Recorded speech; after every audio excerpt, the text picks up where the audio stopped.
ভগবান আমাদের থেকে আর কতদিন মুখ ফিরিয়ে থাকবে গো?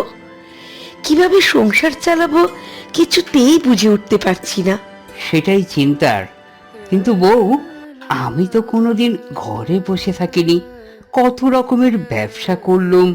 প্রথমে আনাজপত্র নিয়ে হাটে বসতুম, যা দামে বিক্রি করতুম লোকে বলতো অনেক বেশি দাম, কেউ কিনতো না। তারপর সোনার কাজ করতে হায়দ্রাবাদ গেলাম, সেখানেও কাজ ছাড়তে হলো, চোখে ভালো দেখতে পেতাম না বলে। তারপর বাড়ি ফিরে একটা ঠেলা গাড়ি কিনে ফুচকার দোকান দিয়েছি, সেখানেও সেরকম কেউ ফুচকা খেতে আসে না। আমাদের কি এমনই ফুটো কপাল থেকে যাবে? ধৈর্য ধরো গো, বুঝলে? ভগবান একদিন ঠিক মুখ তুলে চাইবেন। সেই ভরসাতেই তো আছি। 10 টাকায় 5টা ফুচকা। হারাধন তার ঠেলা গাড়ি নিয়ে গাছতলায় এসে দাঁড়ায়। 10 টাকায় 5টা ফুচকা, দই ফুচকা, আলুর দম, চুরমুর সব পাবেন এখানে, আসুন খেয়ে যান।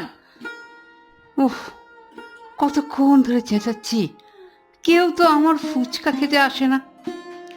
আজ মোটে 130 টাকার ফুচকা বিক্রি হলো। আর কিছু পরই বাড়ি ফিরতে হবে।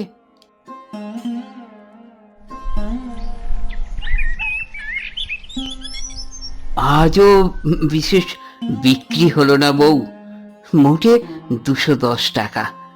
লাভ আর কোথায়, এ তো পুরোই লোকসান। এভাবে চললে তো আমাদের দুজনকে না খেতে পেয়ে মরতে হবে। আচ্ছা, একটা কাজ করলে হয় না? কি? ফুচকা দিয়ে এমন একটা রেসিপি বানাও যা খদ্দেররা হাত চেটে খাবে। সে কি?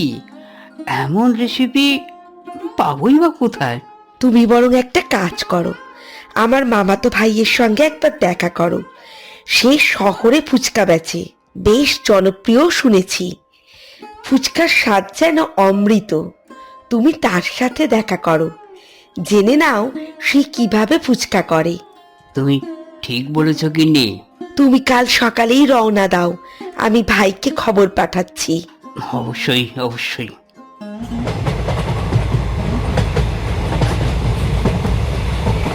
আরে হারাধন দাদা যে, এসো এসো, কতদিন বাদে শহরে এলে।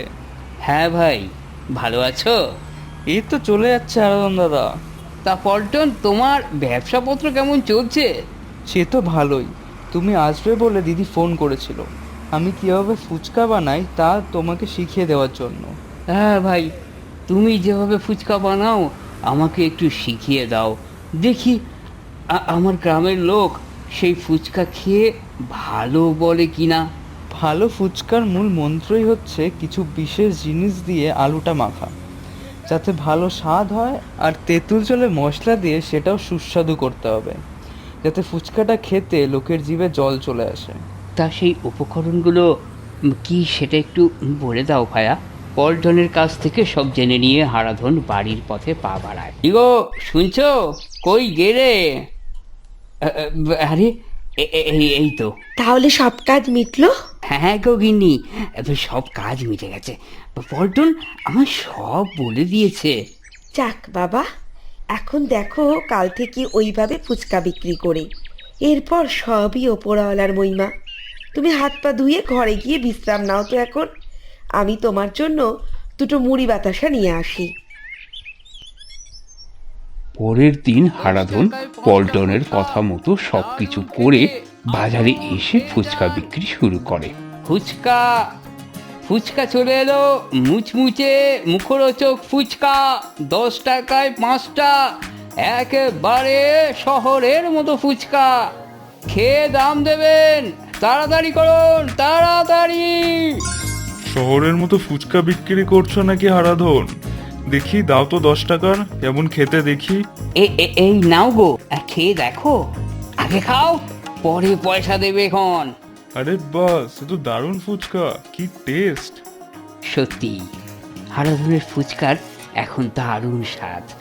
এখন দূর দূর থেকে লোক হারাধনের ফুচকা খেতে আসে। মাত্র 2 ঘন্টায় হারাধনের সব ফুচকা ফুরিয়ে যায়। সে এখন খুব খুব খুশি। এতদিনে ভগবান আমাদের দিকে মুখ তুলে চেয়েছেন গো।